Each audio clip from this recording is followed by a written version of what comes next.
Welcome to the deep dive. Today we're heading somewhere truly extraordinary. Um, the Himalayas to Kasani. A place of just staggering beauty. Absolutely, but it holds this terrifying secret, something that really defies easy explanation. Right. You picture this serene, misty cliff, incredible views, the kind that just take your breath away. Mm-hmm. But here people don't just look.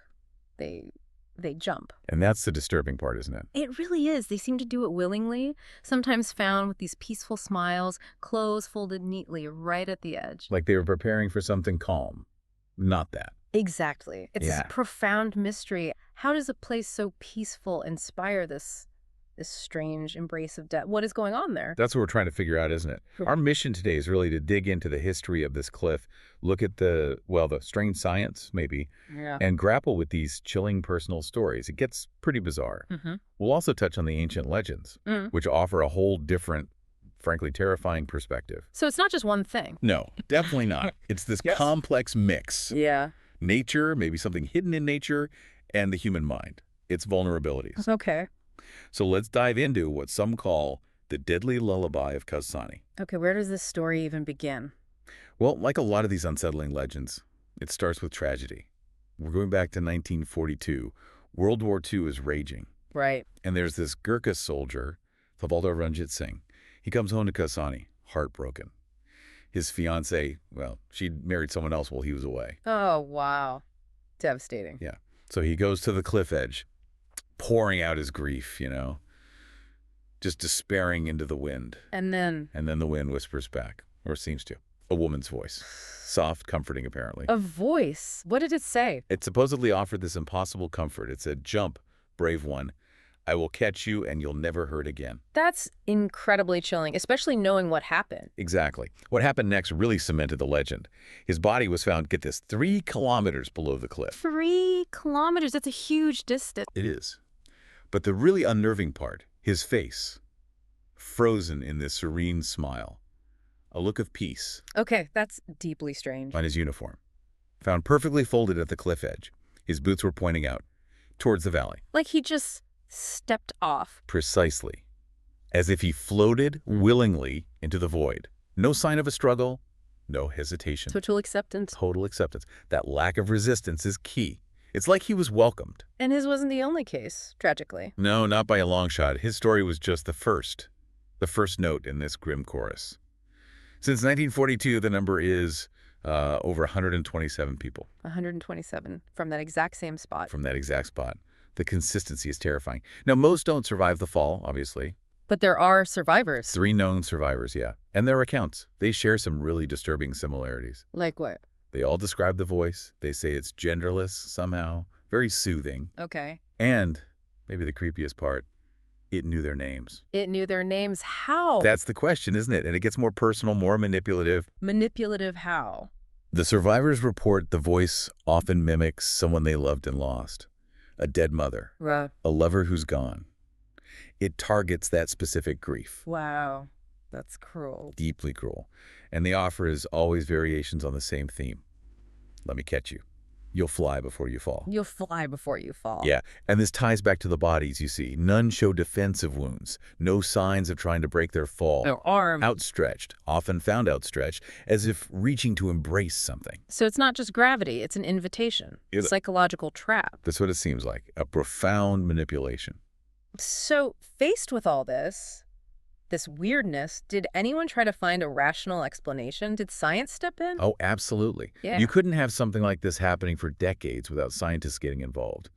In 1997, a team went up there, psychologists, mountaineers. Right. They camped right by the cliff for a whole month, determined to find something logical. And did they? What did they find? They found some really interesting and honestly still quite unsettling things. First, infrasound. Infrasound, like low frequency sound. Exactly. Right around 19 hertz. It's Yeah. barely audible, if at all. But it's known that frequencies like that can trigger feelings in people.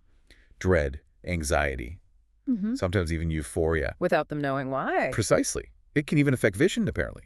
Then there were the wind patterns. Okay. Really strange vortices around the cliff. They found these could create sounds that mimic whispers. Whispers, like voices. Yeah, potentially sounding like voices in almost any language, depending on who's listening and what they expect to hear, maybe. And there was something else. A geological oddity.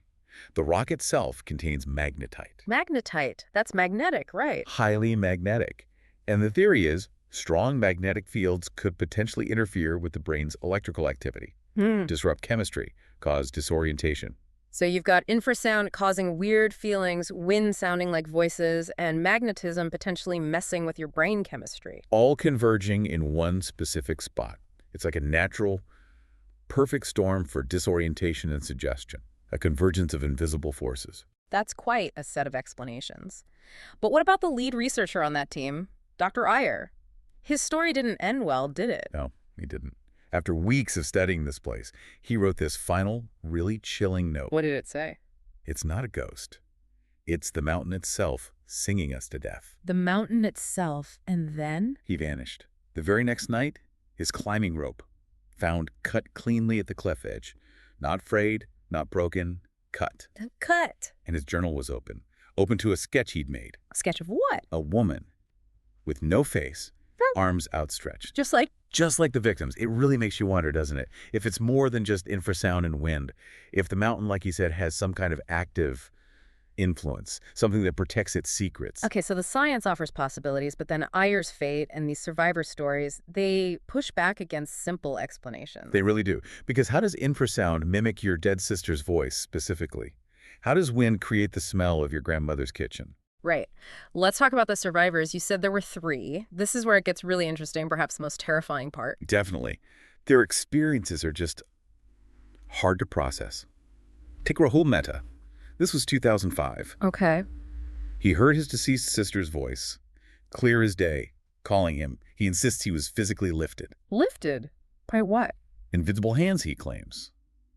Hovering there for a second before he somehow slipped free, fell back onto the ledge. And the proof? He has permanent frostbite on his left wrist, in the shape, the distinct shape of fingers. Oh my God, okay. That's physical evidence. Exactly. Then there's Lata Tiwari, a school teacher. This was more recent, 2018. What happened to her? She heard a voice too, but she recognized it as her own voice from a childhood tape recording her parents had. Her own childhood voice? Yes. And she said the air suddenly smelled intensely of her grandmother's kitchen. Saffron and camphor, specific scents tied to deep memories. The smell. Okay, and she escaped? She did, but her hair turned completely white overnight.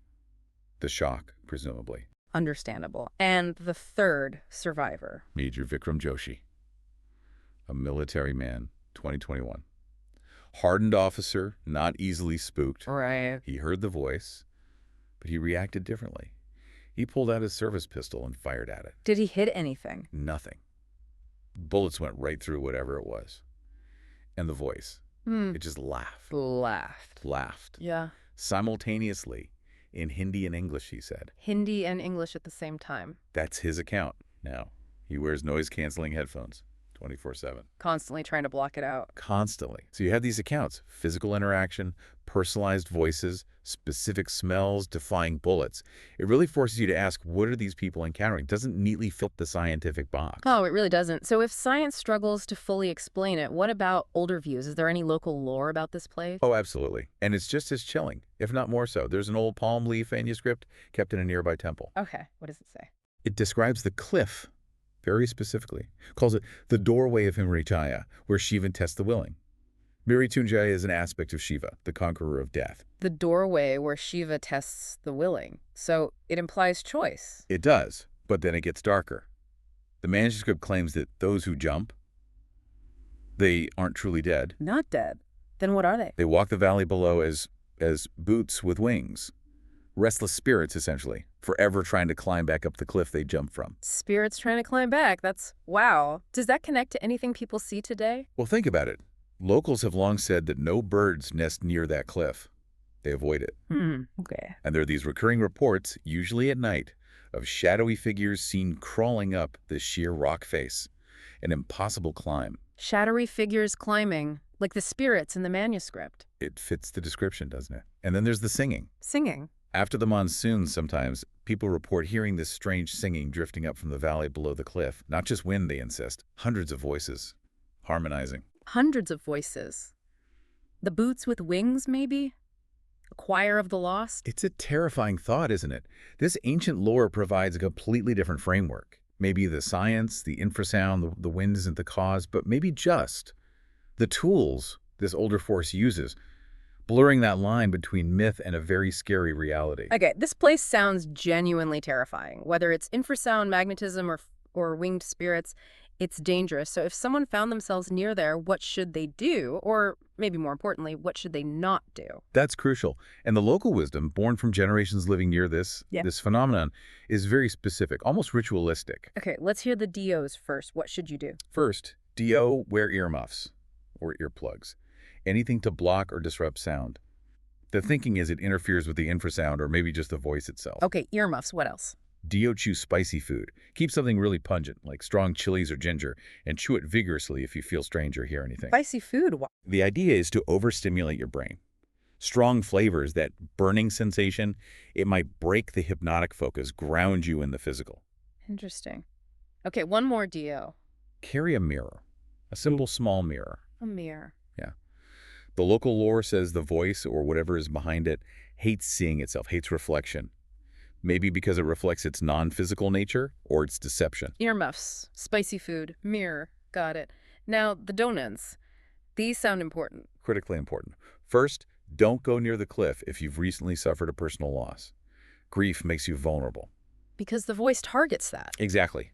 It seems to feed on that specific pain. Second, don't stare down into the valley for too long. Why not? The patterns of the mist, the rocks, the sheer draw, they say it can become hypnotic. It draws you in visually. Okay, avoid staring. Mm-hmm. And the last one? This might be the most insidious. If the voice calls you by your childhood nickname. Your childhood nickname? How would it know that? That's the terrifying part. It implies deep knowledge. But the warning is absolute. Don't answer it. Don't acknowledge it. That nickname represents your most vulnerable, unguarded self. Answering gives it power. Wow.